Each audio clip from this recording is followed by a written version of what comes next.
Welcome to Moments with Marianne. Allow me to interrupt your train of thought with something that may be one of the most interesting things you hear today. This is Marianne-Pestana, and our special guest today is Dr. Christiane Wolf, and she's here to share with us her new book, Outsmart-Your-Pain, Mindfulness and Self-Compassion to Help You Leave Chronic Pain Behind. So let's welcome to the show, Dr. Wolf. Thank you. Thank you. Very happy to be here. Thanks for having me. Of course. My goodness, what an honor it is to have you here and to talk about your new book. I have to ask you, what inspired you to write this? You know, I have been, so my background is in gynecology and actually oncological gynecology. So that means I've worked with people with chronic pain quite a bit during my medical career. And then when I moved to become a mindfulness teacher and moving more in that world, it just made a lot of sense to really see how these tools can help people with chronic pain. And then so it's like the book is about physical chronic pain, but of course it's also about emotional pain because there's usually such a big overlap. Yeah, it seems to be kind of an epidemic of that going on right now. There's so many people in pain in one form or another. And I was so impressed how you really merged together the mindfulness, self-compassion with your great medical experience. Yeah, I think they just go together really well. Although, like, I've been trained as a fixer. That's what the role of the physician is. Usually seen as people come with problems to you and they want you to fix them. And so mindfulness is really giving like the authority back to the person, saying like, no, here's something that you can do, which I as a physician actually can't. Really empowers people to start taking control. And I know you just start off your book pretty much addressing the opioid epidemic that we're going through right now. Yes. How much will this book help people who are in that level of pain? Actually, so in my experience, like people will often ask, well, will I be able to get off my medication with mindfulness? And I say, like, I honestly don't know, maybe not.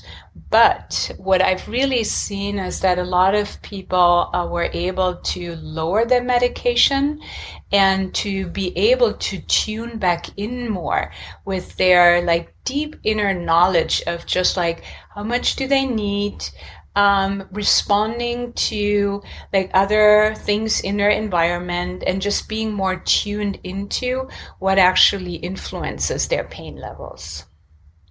I'm sure you get people that see you that say, okay, I understand you talk about outsmart the pain, but what does it have to do with my brain? Because my pain is real. That is, yeah, thank you for bringing that up. That is a real problem, right? So like it hurts in the body. And then we go to a doctor, and often what happens is they check that out and they say there's nothing wrong with you. Basically meaning like we can't find anything physical. And then they say like go see a pain psychologist or go learn meditate. And I think the way that it is delivered is so dismissive because what the patient hears, it's all in your head, right? And that means is I'm making that up. And it's like really, really important that the pain is real. The pain is real and needs to be taken seriously.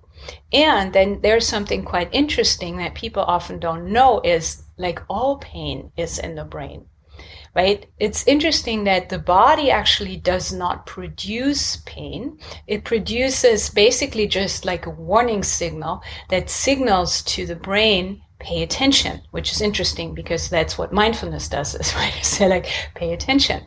So the body signals, pay attention to the brain, and then the brain makes an interpretation to say like, this is dangerous, like, or this is like something I need to pay attention to or not. And so what is really important to know that there's a big difference between acute pain, right? So you step on a nail, let's say, right? That hurts. And there's a big correlation between like how much damage there is in that moment in acute pain and the pain level. And then the chronic pain is, that's actually not often that much correlation between the tissue damage and the level of the pain that people are in, right? And that is important for folks to know because we're so used from the acute pain that basically if I'm in a lot of pain right now, that means there must be a lot of damage. And that is not true for chronic pain. And so we have to actually approach chronic pain in a very different way. And the good thing really is because chronic pain is influenced by so many different things that those are all things we can work with. Those are all things we can work with.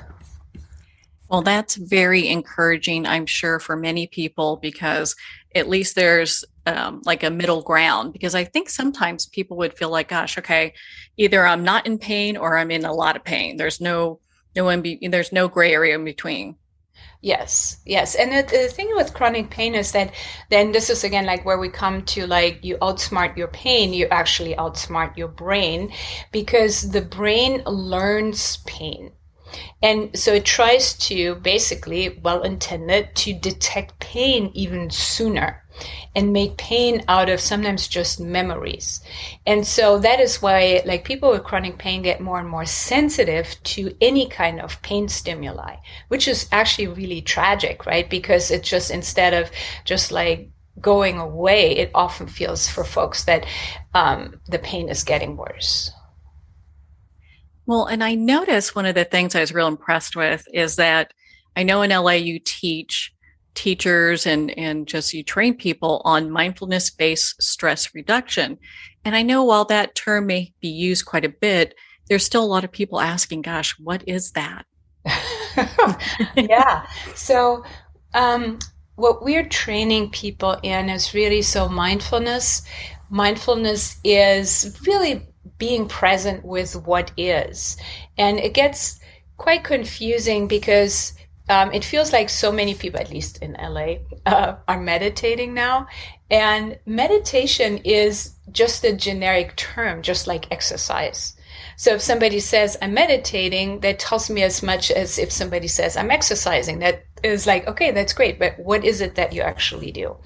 And then people think, or like when they meditate, it's supposed to make them feel relaxed. But the truth is really that what we're learning with mindfulness is to see things as they are, to be present with what is here, and to be present with that in an open and curious and friendly way. And to see how we are often, and especially with the things that we don't like, which is completely understandable, like we're very reactive, right? We're spacing out, we're avoiding, or we are just reacting to being like frustrated by raising our voices or doing all kinds of things that are actually not helpful. And so mindfulness helps us to just see that, see like, oh, so when I read that email or when like that person talks to me, I notice like how my chest gets tight, right? Or my heart rate rises and I have the impulse to say something or to write a snarky email. And mindfulness can really help with just seeing that and then deciding is the right thing to do right now, right? So we are inviting more spaciousness really, and also more wisdom into something that sometimes doesn't feel so wise. What do you think is the number one question people ask you when they start working with you in regards to how to deal with their pain? I mean, probably like, will my pain go away? Or can this get rid of my pain? And the answer is, again, like sometimes I've seen pains really disappear through mindfulness and self-compassion practices, but more often than not, because pain or chronic pain is such a multi-functional thing, right? That it most likely will not go away, but you can still like live a full and happy and meaningful and joyful life despite the pain that might not go away. And that is very empowering, right? It's empowering when people start to really embrace that, and they're not, or they're moving away from this sense is like, if that pain doesn't go away, basically my life is over, or I can't live like a happy and joyful and meaningful life because I have that pain. So it's like, yeah, we hope that the pain will go away, and you do everything that you can to make it go away.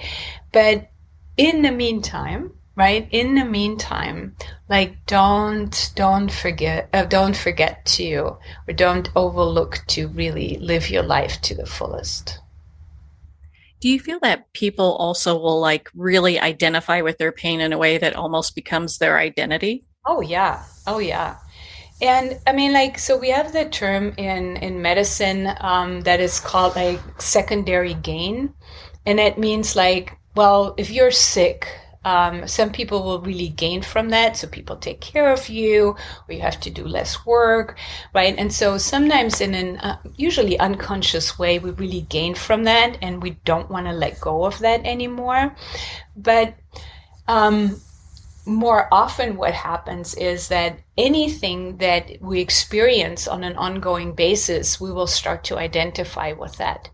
And then we start to look through this identification as if we had colored glasses on, right? So then we start to say things like, well, people with my kind of pain, right? Or people like me don't. And in a way, so our life becomes smaller and smaller, because that is at some point becomes like one of the main lenses that we look through.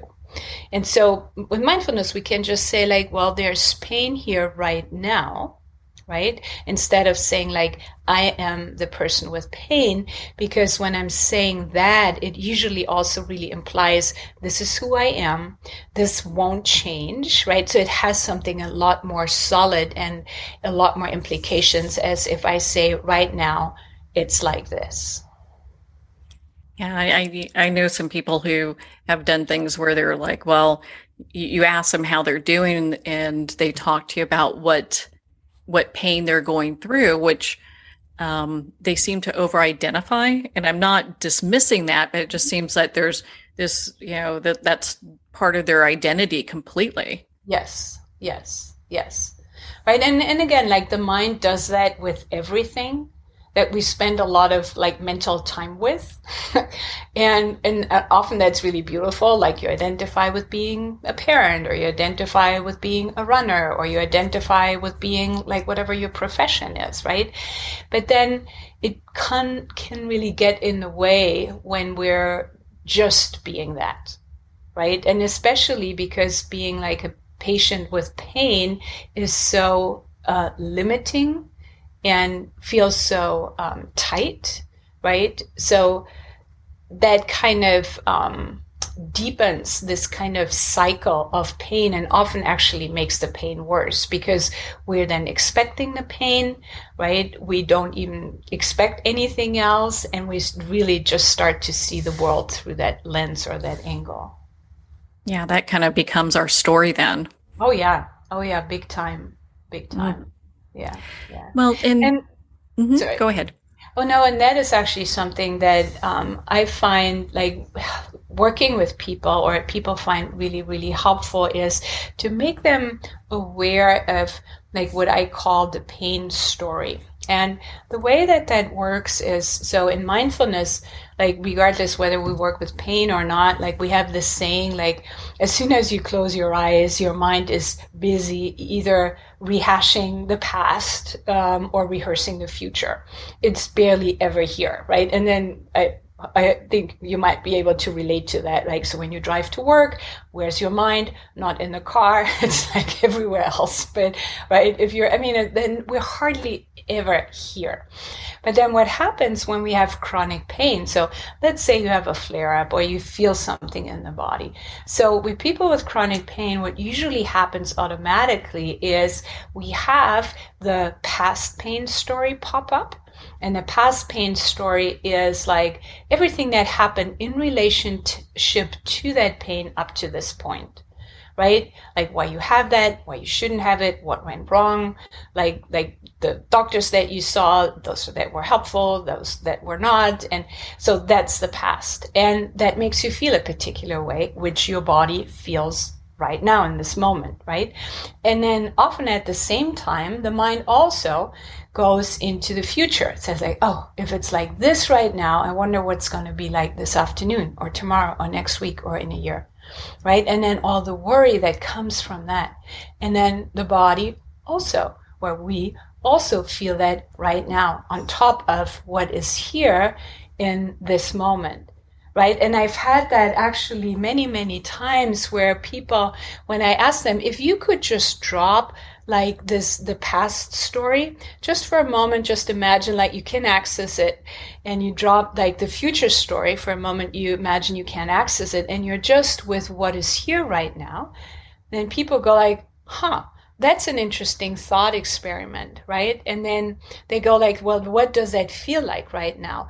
And very often what they notice is that what is here right now in this moment is actually not that bad, right? And this is something that everybody can do, right? So when you're feeling really overwhelmed or thinking like, oh God, all the things that I have to do, and then you just pause and say like, so what's here really right now, right? So you drop the past for a moment and you drop the future for a moment.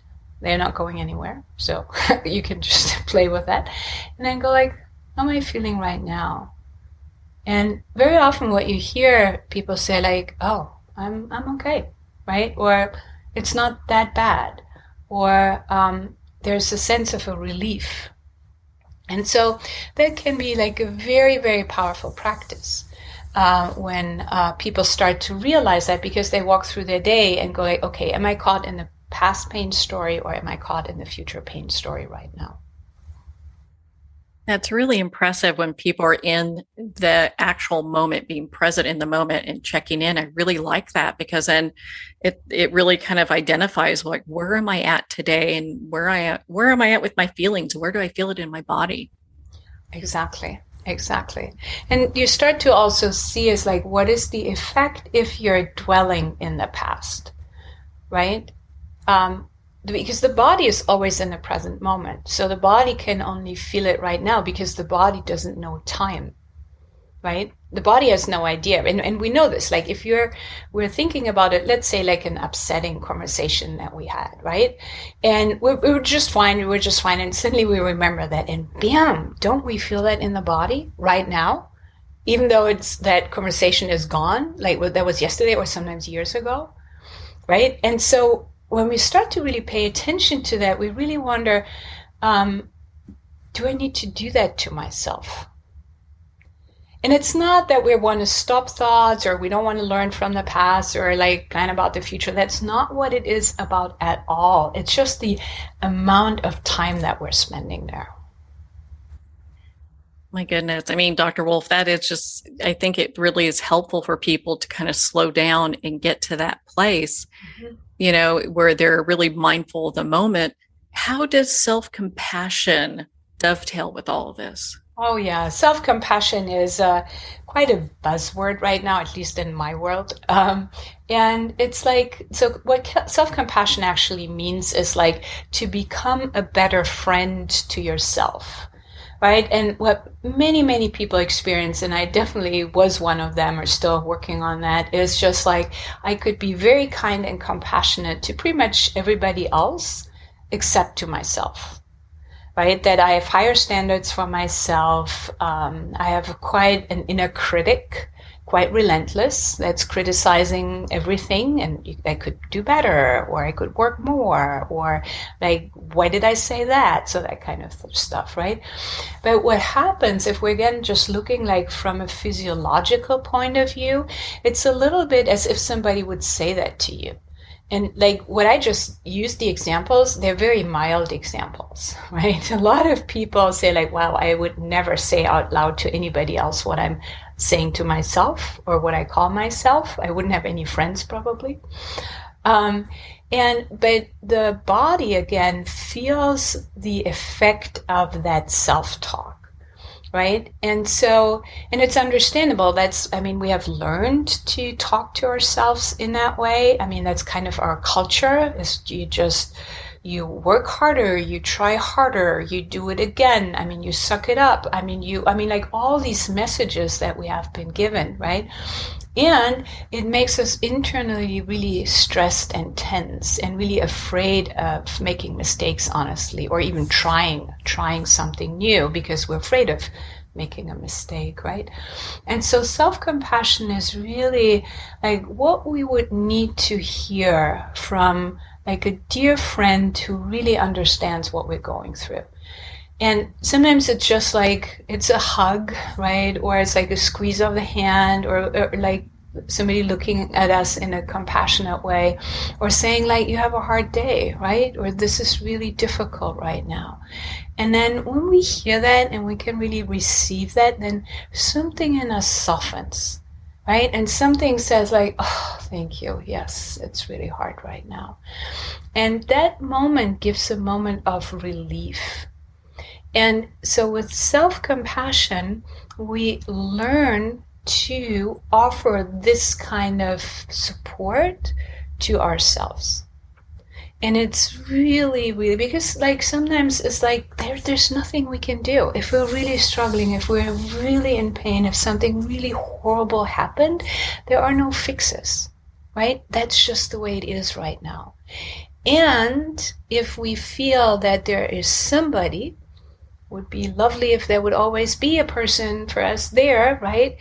But then our internal climate is also important. And if we can internally just like turn to ourselves and say like, oh, honey, I know this is really hard, right? Then it in a way sometimes makes it from unbearable to somehow bearable, if that makes sense. It does, because it's, you look at this and it's really interesting. Why don't you share with us your thoughts on this as far as with people that you see, do you find that the emotional pain is something that really goes undealt with, that you bring, you work with them on more so than the actual chronic pain?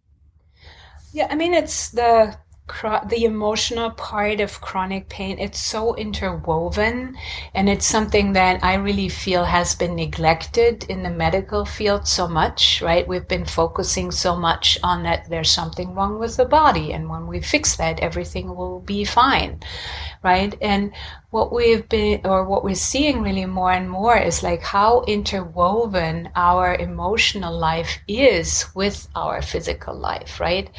And this is a huge topic, but like we know that, for example, people who had like what's called like adverse childhood events, right?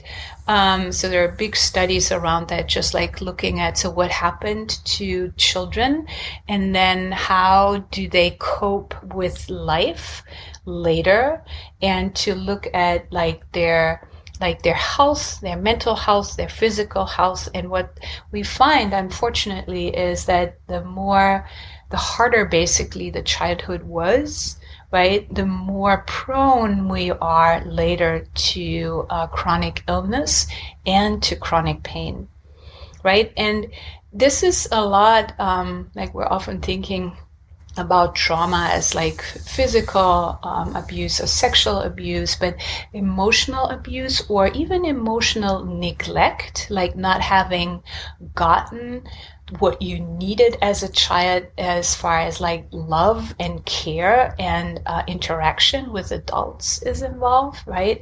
So that has an influence on our internal climate, right? And because emotions are so closely linked also to our stress system, right? So like many of us carry really this huge loads of chronic stress, which we're sometimes not even aware of, because that's the water that we swim in, and we don't know it any other way, right? And so to really start to look or include kind of emotional health and how we work with emotions, deal with emotions, hold emotions, I feel is a really key component on how we can really lower chronic physical pain. So are you saying that like if we work on the emotional pain, sometimes the physical pain will kind of disappear? Maybe not disappear, but it will soften. It will soften. The flare-ups are not as strong, right? So often people with chronic pain, they know like what triggers a flare-up, and anything stress-related is usually in that area. And what stresses us often are like our relationships, how we're feeling about our relationships, like how much we feel seen, how much we feel appreciated, like all these things. And if we can work with that in a really in a kind and respectful and compassionate way, like then yes, the overall like pain levels will go down. And that of course includes our emotional pain levels.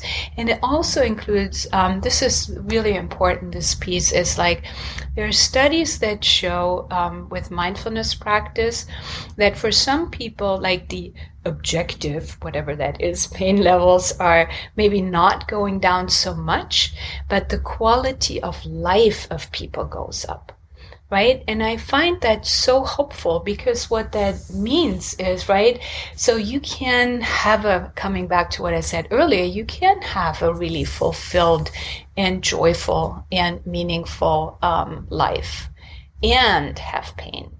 Right? And you can have that right now while the pain is still here. And of course, while you still work at getting to the core of what that pain is about and how to heal it. What do you find to be the most difficult feeling to address? The most difficult, there are two. So one is like shame is always, or for most people, the most difficult feeling to feel or admit or work with. And it comes up quite a bit with like feeling ashamed for the body that isn't functioning in the way it's supposed to be, right? And this is even more so for younger people who feel like, what's wrong with my body, right? Or I'm looking healthy, but I'm not. I have like these huge pain levels. And so there's a lot of shame around that. And the other one is really grief. And grief is a tricky one. As I was just talking to somebody yesterday, and we had that discussion about like our society has not learned how to grieve. Like we're not doing well with grief in general. And so, and around pain, what people often feel, so the grief is there because it's an emotion and it just arises, right? And we suppress it because a lot of people feel that if they would open to the grief, they would acknowledge defeat, right? So if I'm grieving that, let's say, I can't go on hikes anymore in the way that I used to, right? If I would grieve that, in a way, I make it real. And I think there's a little bit of magical thinking in that too. And then, of course, nobody wants to feel grief. So it's like, let's just get away from that. So yeah, those I think are the probably the two hardest feelings to be with. Do you find that people will kind of numb out and sometimes move into addictive behavior because they just don't want to deal with the pain? Oh, of course. Yeah. And it's, I mean, I don't blame anybody, honestly. I mean, it's just like the pain, like we don't want to be in pain. And if we have a way that works for us to numb the pain, right? And addictive behavior, I mean, there's so many ways where we can avoid. I mean, like, there's some people say like all addictive behavior is like trying to not feel the pain, whether it's physical pain or whether it's emotional pain. So if we would just look at like one of my colleagues, he has this saying that he says like, because we often look at people with addiction saying like, well, there's something wrong with them, like their willpower isn't strong enough, or it's genetic, right? And they basically can't do anything about it. But instead of having this approach of just like, what's wrong with you, is to really sit with them and ask like, what happened to you? And I really love that, right? Because it is so much more respectful and saying like, yes, of course, like we use whatever we can in order to not feel pain that would feel completely overwhelming otherwise. Is it because people just don't have the life skills, in order to really address their pain, and that's why this information is so important? Do you mean about addictive behavior or? About behavior where they can get into mindfulness and self-compassion and really start learning about how to deal with pain, either emotional or physical. I mean, I think like everybody with chronic pain, emotional or physical pain, I would recommend that they try mindfulness and self-compassion. I'm not saying it's for everyone. I don't think there's anything that is for everyone, honestly. But I really wish more people would have this information, right? Because it is really self-empowering. And it also, I mean, the thing is, it works on the chronic pain, but it actually works on our life stress. So how we are living our lives in general, right? And for most of us, we have like a too high stressed life, and it's just really useful for that on a very broad, arena. Where do you feel that people get stuck in when they're trying to work on mindfulness and self-compassion? I think they get stuck in this idea that, some people just go like, oh, they read about mindfulness and the great research that is out there, and they say, oh, I'm going to do that. And then they approach it the way they approach everything, by just trying really hard and working really hard. And then they get stuck in like noticing you can't force this, right? You can't force rest. You can't force to slow down. You can't force kindness. You can't force compassion. And so it's this very paradoxical thing, right? So we have this saying, like in this practice, the fastest way to get from A to B is to be actually fully at A. And that is something that people really wrestle with in the beginning, because they so badly want to be at B. Yeah, they really want to make that quick jump, and yes. It takes work. Yes. Exactly. It takes work in a different way, right? It doesn't take work in the try harder, try again, right? So what we usually do, but it's more like a relaxing into this whole thing about like, how can we be with something instead of do all the time? And that's really, really hard for most of us. Yeah, I would agree with you on that. Right. Well, and it's interesting because I'm sure you get people who say, okay, I want to dive into my feelings and be in the present moment and give myself self-compassion, but I don't want to have my emotions run away. I'm afraid that they're just going to take over. Oh, yeah. Yeah. No, that's a huge concern that people have, right? And that is something that we often have learned as children. We have learned it's not okay to have feelings. It's not okay to show our feelings. So what we have learned to suppress it. And then sometimes they just break through. And we let, not only as children, like we see that in a lot of adults, there's nothing, and then they explode, right? And you go like, whoa. And so what we're actually learning here is the emotions themselves are never the problem, right? We think like anger is the problem. Anger is not the problem. Violence is the problem, right? And what we are training, and this is just amazing, we totally can train that to say like, well, can I be aware of the anger, where that is in my body, of the impulses that come from that, and not act on it, right? So we're taking responsibility. We're not saying like, it's my fault that I have those emotions, because emotions are just a response to life in our environment, right? It's just like when I hear a sound, I cannot make myself not hear a sound. That's just what's here.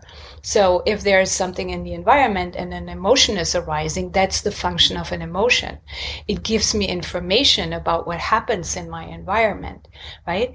And so that is, it will just arise. But my responsibility is to what I'm doing with that. And that is really like one of the skills that people really, really get better with both the practices of mindfulness and self-compassion.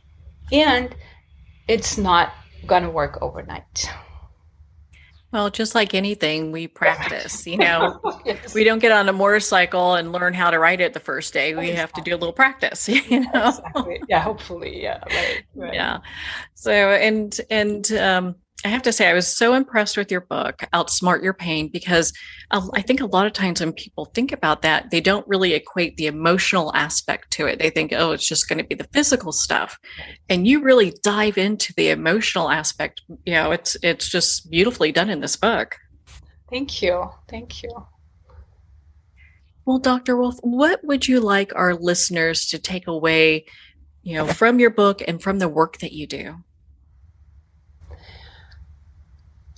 I think really to empower people to say that you have so much more power in your healing journey than you might have thought so far, right? These practices, these skills are really learnable if you just take it slow, do small steps, keep at it, just like with exercise or healthy eating, right? Same thing. And you can really live your life, honestly, a lot happier and a lot more at ease than you might think you can. And that's so empowering, especially when we get to a place where pain, we're just feeling the pain, whatever the pain is. Yeah. And again, it's like so natural that we want the pain to go away. And we often don't consider it's like what we ourselves can actually do to help modulate that. Yeah, it's really just like life skills people can learn to work through or work with what they've got going on. Exactly. Yeah. My goodness, Dr. Wolf. I mean, we could talk forever. I loved your book.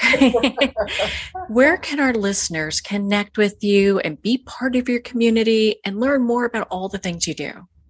Yeah, I mean, my website, which is just my name, so www.christianewolf.com. And I'm on Facebook and on Instagram. So if people are on social media, they can follow me there too. Well, Dr. Wolf, thank you so much for taking the time to be on the show with us here today. Thank you. That was my pleasure. Thank you so much for having me. Well, thank you, Dr. Wolf. It has been such an honor to spend this time with you and to talk about your new book, Outsmart Your Pain. Outsmart Your Pain's available at Amazon, Barnes & Noble, and every place books are sold. And if you don't find it on the shelf, ask for them to order it. And of course, support our indie bookstores. Well, we're at the end of our time today. I would like to thank everyone for tuning in. You've been listening to Moments with Marianne, where we make every moment count.